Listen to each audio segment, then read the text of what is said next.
तो आइए lecture number 4 का पार्ट नंबर 2 करते हैं। ठीक है, तो पार्ट नंबर 1 में हमने ओम मीटर पढ़ा था, पार्ट नंबर 2 में हम पढ़ने वाले हैं वाट मीटर। ठीक है, तो ये भी हमारे लिए, एक इलेक्ट्रिकल इंजीनियर के लिए बहुत इम्पोर्टेंट मीटर होता है। ठीक है, तो इसमें हम क्या करते हैं कि इसमें हम किसी भी विद्युत पावर को नापते हैं। ठीक है, किसको नापते हैं? विद्युत पावर को नापते हैं। और विद्युत पावर की इकाई जैसे आप पीछे पढ़ के आए हो क्या होती है? वाट मीटर, वाट होती है, इसीलिए इसे हम कहते हैं वाट मीटर। क्लियर?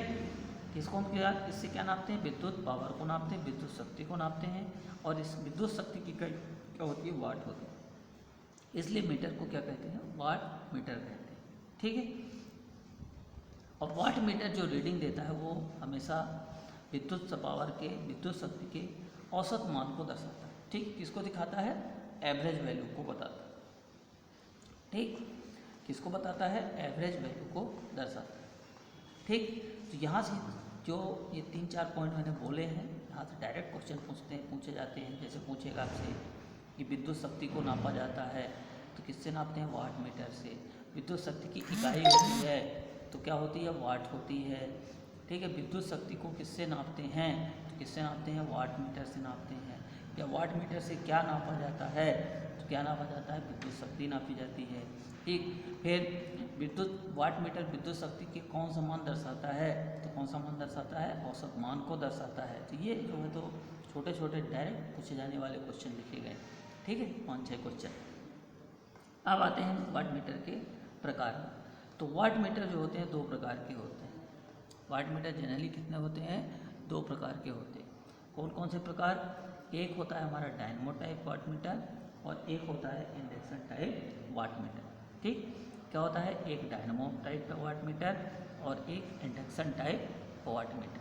ठीक है, तो आइए देखते हैं सबसे पहले हम dynamo type wattmeter. Dynamo type wattmeter क्या होता है? ठीक है, तो डायनमो टाइप वाट मीटर जो होता है वो आपका एसी और डीसी दोनों प्रकार के परिपथ की पावर को नापता है।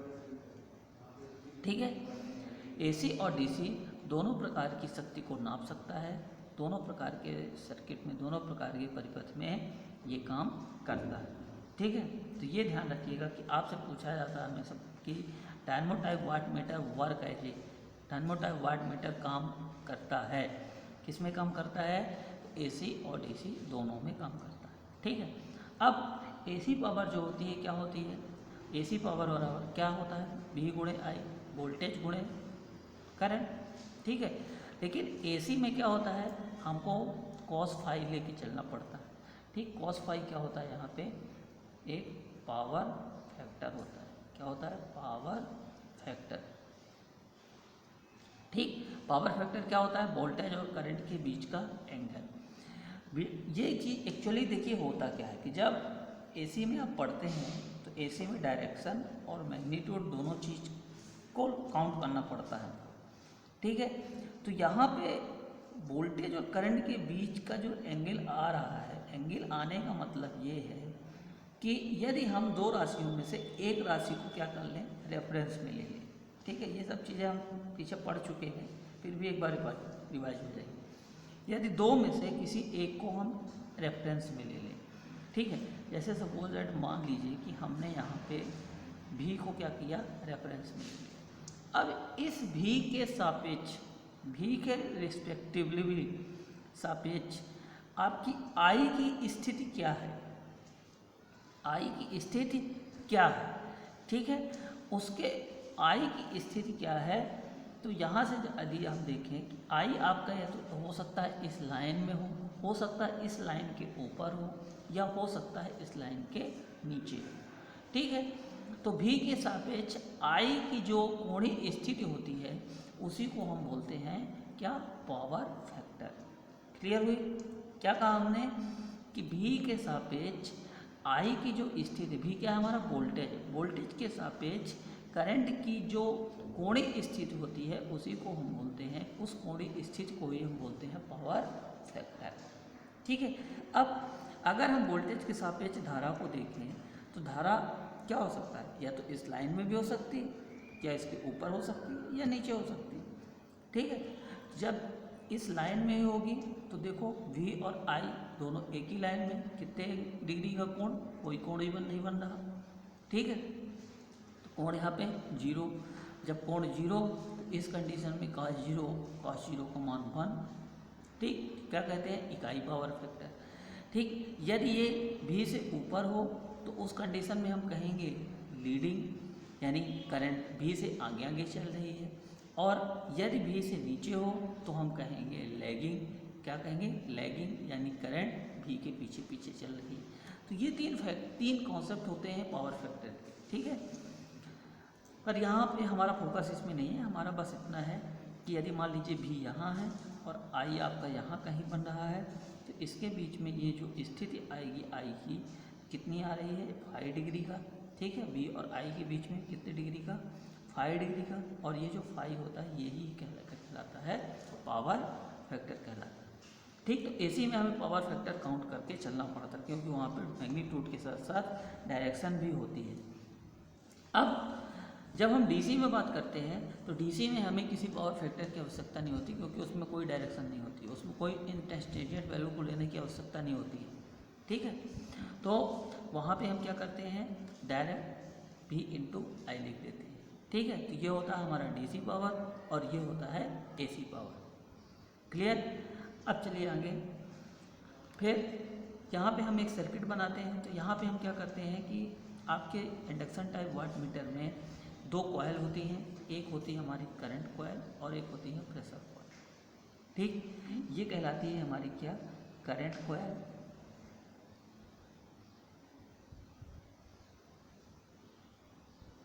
ठीक है। इसी को हम क्या कहते हैं, फिक्स्ड कॉयल भी कहते हैं, ठीक है। और दूसरी होती है आपकी PC pressure coil, pressure coil, या इसी को हम कहते हैं मूविंग कॉयल, ठीक है। अलग अलग नाम है। तो यहाँ पे हमने करंट कॉयल को 2 भागों में बांट दिया। करंट कॉयल हमारी एक ही है, बस हम उसको 2 भागों में बांट देते हैं और श्रेणी में कनेक्ट कर देते हैं, ठीक है। अब करंट कॉयल जो होती है वो हमेशा मेरी लोड के श्रेणी में होती है। करंट कॉयल हमारी किस में जुड़ती है, लोड के श्रेणी क्रम में जुड़ती है, ठीक है। दूसरी जो कॉयल होती है वो होती है हमारी प्रेशर कॉयल। प्रेशर कॉयल को हम मूविंग कॉयल के नाम से भी जानते हैं। प्रेशर कॉयल जो होती है वो पतले तार से कम लपेट के द्वारा बनाई जाती है, पतले तार से कम लपेट के द्वारा बनाई जाती है, और साथ ही साथ इसको क्या करना पड़ता है, हमें ज़्यादा रजिस्टिव रखना पड़ता है, हाईली रजिस्टिव रखना पड़ता है। क्यों रखना पड़ता है, ताकि हमारी जो धारा है, धारा करंट कॉयल से जाए, प्रेशर कॉयल से धारा ना प्रवाहित हो, ठीक है। और इस प्रेशर कॉयल को देखें अगर, तो ये हमारा क्या है, सप्लाई वोल्टेज है। तो सप्लाई वोल्टेज के अक्रॉस समांतर में जोड़ते हैं, सप्लाई वोल्टेज के अक्रॉस लोड के समांतर में जोड़ते हैं, ठीक है। दिख रहा आपको कि सप्लाई वोल्टेज के अक्रॉस किस में जुड़ी है, लोड के समांतर क्रम में जुड़ी है। ये लोड का एक पॉइंट हो गया, ये लोड का दूसरा पॉइंट हो गया, ठीक। ये किससे जुड़ गए, समांतर क्रम में जुड़ गए। लेकिन जो ये करंट कॉयल है किससे जुड़ी है, श्रेणी क्रम में जुड़ी है, ठीक है। अब जब आप इसको आप किसी मीटर में, किसी परिपथ में लगाएंगे, तो जो करंट कॉयल के क्रॉस धारा होगी, जो करंट कॉयल के क्रॉस धारा होगी वो सीधे चली जाएगी कहाँ पे, लोड में, लोड के श्रेणी क्रम में। यानी लोड के क्रॉस धारा, करंट कॉयल के क्रॉस धारा लोड के श्रेणी क्रम में है, और प्रेशर कॉयल के क्रॉस वोल्टेज लोड के समांतर क्रम में है। तो इन दोनों का जो मल्टीप्लिकेशन आएगा V इंटू आई से बनेगा आपका क्या, टॉर्क। V इंटू आई के मल्टीप्लिकेशन से क्या बनेगा, एक विक्षेपक टॉर्क बनेगा, ठीक है। तो यहाँ पे विक्षेपण टॉर्क जो होगा V इंटू आई के प्रोपोर्शनल होगा, ठीक। तो ये होता है हमारा क्या, डायनेमो टाइप वाट मीटर, ठीक। यहाँ पे आपका क्वेश्चन, करंट कॉयल आपकी एक करंट कॉयल होती है और एक प्रेशर कॉयल होती है, ठीक। क्वेश्चन जो पूछे जाते हैं एग्जाम में, एक करंट कॉयल होती है और एक प्रेशर कॉयल होती है। करंट कॉयल को 2 भागों में बांट के रखा जाता है, ठीक है, और इसे सप्लाई के क्रॉस लोड के श्रेणी क्रम में लगाते हैं, ठीक। ये जो होती है मोटे तार की कम लपेट से बनाई जाती है, इसके प्रतिरोध को कम रखते हैं। ठीक है, इसके प्रतिरोध को क्या करते हैं, कम रखते हैं, मोटे तार की कम लपेट से बनाते हैं। जो प्रेशर कॉइल होती है उसको मूविंग कॉइल भी कहते हैं। ठीक है, इस मूविंग कॉइल को पतले तार से अधिक लपेट के साथ तैयार करते हैं। ठीक, और इसके प्रतिरोध को ज़्यादा रखते हैं, और प्रतिरोध को ज़्यादा रखने के लिए प्रेशर कॉइल के श्रेणी क्रम में लोड के समांतर एक अतिरिक्त प्रतिरोध लगा देते हैं। ये जो आर है ये क्या है, प्रतिरोध है। ठीक है, तो आपसे यहाँ से एक क्वेश्चन पूछा जाता है कि वाट मीटर में या डायनेमो टाइप वाट मीटर की प्रेशर कॉइल होनी चाहिए, क्या होनी चाहिए। तो यहाँ पे देखिए इसमें हम केवल प्रतिरोध लगा रहे हैं, तो प्रतिरोध लगाने से वो क्या ज़्यादा प्रतिरोधित हो जाती है, ज़्यादा हाईली रेजिस्टिव हो जाती है। ठीक है, तो प्रतिरोध क्या होना चाहिए, इसका ज़्यादा होना चाहिए। फिर ये क्या है, सप्लाई के एक्रॉस क्या समांतर क्रम में लोड के साथ समांतर क्रम में लगा है। ठीक है, तो यहाँ से प्रेशर कॉइल लोड के साथ जुड़ी होती है, तो किसमें जुड़ी होती है, समांतर क्रम में जुड़ी होती है। ठीक, तो इस तरह से आपके क्वेश्चन पूछे जाते हैं। इसका जो पैमाना होता है, इसका पैमाना क्या होता है, अनुपातिक होता है। आपको दिख रहा है V/I को नापता है, तो V/I क्या है, एक अनुपातिक पैमाना है। ठीक, अनुपातिक पैमाना मतलब वो उसकी स्केल जो होगी पूरा एक समान अनुपात में डिवाइड होगी। फिर अगला होता है, इसे वोल्ट मीटर के द्वारा वोल्ट मीटर के रूप में हम उपयोग कर सकते हैं, लेकिन इसे एमीटर के रूप में आप उपयोग नहीं कर सकते। इसे एमीटर के रूप में उपयोग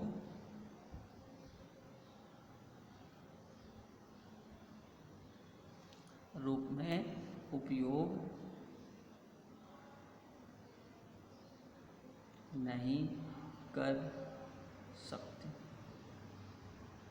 ठीक है, तो एमीटर के रूप में इसका उपयोग नहीं कर सकते। तो यह हो गया हमारा क्या, डायनेमो टाइप वाट मीटर। ठीक है, अब इसके बाद हम आते हैं इसके दूसरे टाइप में, इंडक्शन टाइप वाट मीटर। तो इंडक्शन टाइप वाट मीटर जो होता है वो केवल और केवल कहाँ पे, एसी पावर को नापता है। किसको नापता है, एसी पावर को नापता है। इंडक्शन का प्रिंसिपल डीसी पे लागू नहीं होता। नाम से उसके पता चल रहा है कि इंडक्शन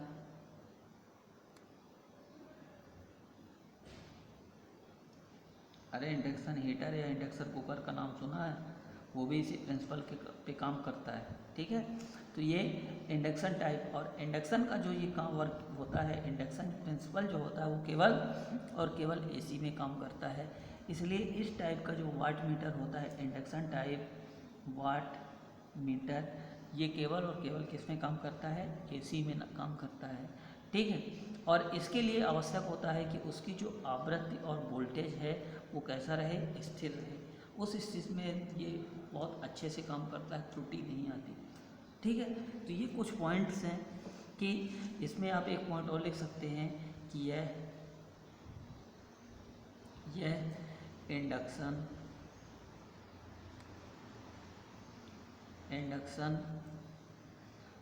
के सिद्धांत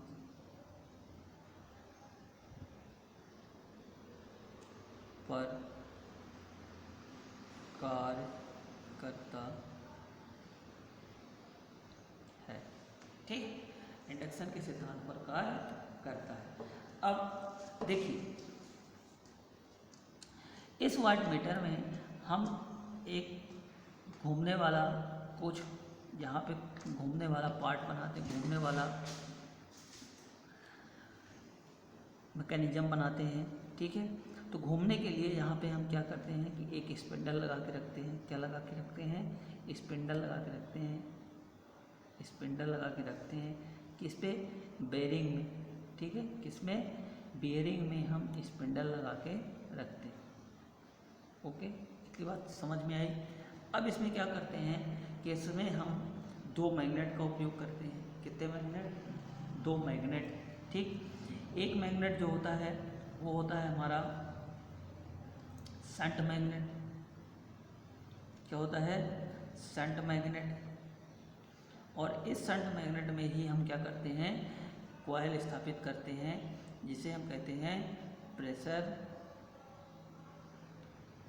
प्रेशर कॉइल या मूविंग कॉइल क्या होती है, स्थापित होती है। ठीक है, बाकी कहानी आपको पीछे बता दीजिए कि प्रेशर कॉइल क्या होती है। प्रेशर कॉइल आपकी स्थापित करते हैं, और प्रेशर कॉइल क्या करती है, पतले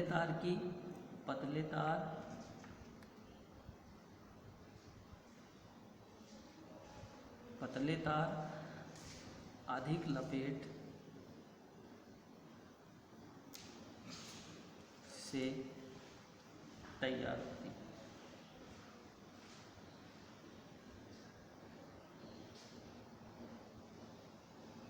ठीक है, साथ ही साथ यहाँ पे क्या देखिए एक चीज़ और, हम प्रेशर कॉइल के बीच में यहाँ पे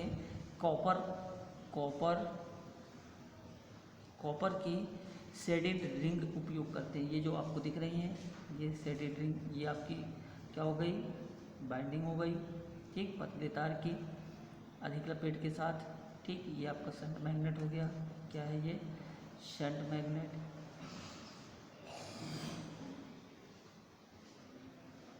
ये जो हो गई ये प्रेशर कॉइल पीसी, और ये हो गए शेडिंग रिंग।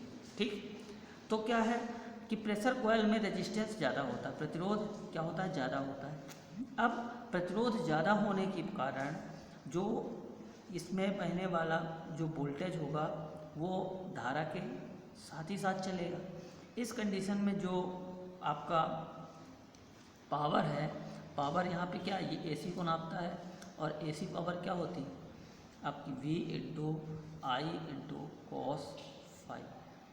अब यदि आपको पता है कि रेजिस्टेंस के केस में वोल्टेज और धारा दोनों एक ही लाइन पे चलते हैं, तो ये क्या है, प्रेशर कॉइल ज़्यादा रेजिस्टिव होती है, और ज़्यादा रेजिस्टिव होने के कारण क्या होती है, वोल्टेज और करंट दोनों साथ साथ चलते हैं। जब साथ साथ चलते हैं तो यहाँ पे देखिए, जब साथ साथ चलेंगे तो ये 0 डिग्री होगा, और 0 डिग्री होगा तो 1, तो ये कहाँ पे पहुँच जाएगा, अपने मैक्सिमम वैल्यू पर पहुँच जाएगा। लेकिन यहाँ पे हमें ये दिखाना होता है, यहाँ पे एसी में है, डायरेक्शन होगी, मैग्नीट्यूड होगा, तो दोनों के बीच में कुछ एंगल दिखाना पड़ता है। तो एंगल तभी बनेगा जब ये क्या होगी, इंडक्टिव होगी। ठीक है, तो ये जो शेडिंग रिंग होती है, ये शेडिंग रिंग इसके प्रतिरोधकता वाले गुण को ख़त्म करती है। यानी क्या करती है, ये जो कॉइल होती है, ये कॉइल हाईली इंडक्टिव होती है।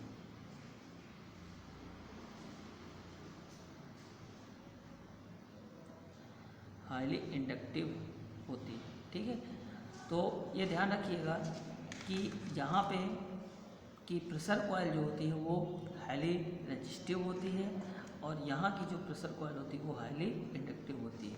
अब यहाँ से आते हैं आगे, तो यहाँ पे एक सीरीज मैग्नेट होता है, एक सीरीज मैग्नेट है। इस सीरीज मैग्नेट को क्या कहते हैं हम, करंट कॉइल कहते हैं। ठीक है, करंट कॉइल या फिक्स्ड कॉइल कहते हैं। ठीक है, तो दूसरा जो मैग्नेट होता है वो क्या होता है, सीरीज मैग्नेट। और ये सीरीज मैग्नेट क्या करता है, इस पे हम क्या होते हैं, करंट कॉइल या फिक्स्ड कॉइल को स्थापित करते हैं। यह क्या होती है, मोटे तार की बनती है। मोटे तार कम लपेट से तैयार की जाती है।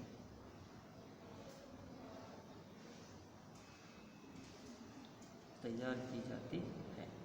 ठीक है, तो ये होता है हमारा सीरीज का कॉन्सेप्ट। ठीक, अब ये प्रेशर कॉइल लोड के क्रॉस सप्लाई के क्रॉस लोड के समांतर क्रम में, और ये जो करंट कॉइल है ये सप्लाई के क्रॉस लोड के श्रेणी क्रम में जुड़ी रहती है। तो यहाँ से जो टॉर्क बनता है, विक्षेपण टॉर्क, वो डायरेक्टली प्रोपोर्शनल हो जाता है V × I × दोनों के बीच जितना फेस डिफरेंस हो उसके। ठीक है, साथ ही साथ यहाँ पे आप एक एल्युमिनियम डिस्क लगा के रखते हैं। क्या लगा रखते हैं, एल्यूमिनियम डिस्क और इस एल्युमिनियम डिस्क के साथ यहाँ पे एक ब्रेकिंग मैग्नेट भी लगा रहता है, ब्रेकिंग मैग्नेट। ठीक है, तो यहाँ पे आप कितने मैग्नेट उपयोग कर रहे हैं? 3 मैग्नेट, एक शंट मैग्नेट, एक सीरीज मैग्नेट और एक ब्रेकिंग मैग्नेट। ठीक, ब्रेकिंग मैग्नेट का काम होता है कि पूरे सिस्टम को ब्रेक करना। अब ब्रेकिंग मैग्नेट है क्योंकि परमानेंट से बनता है, परमानेंट मैग्नेट आया, एडी करंट अपने आप आ जाएगी। तो यहाँ पे आपको अलग से किसी डैम्पिंग की आवश्यकता नहीं पड़ती है। ठीक है, इसी से जो एडी करंट निकलती है वही एडी करंट क्या करती है? डैम्पिंग का काम करती है। ठीक है, तो यहाँ से आप एक पॉइंट और लिख सकते हैं कि एडी करंट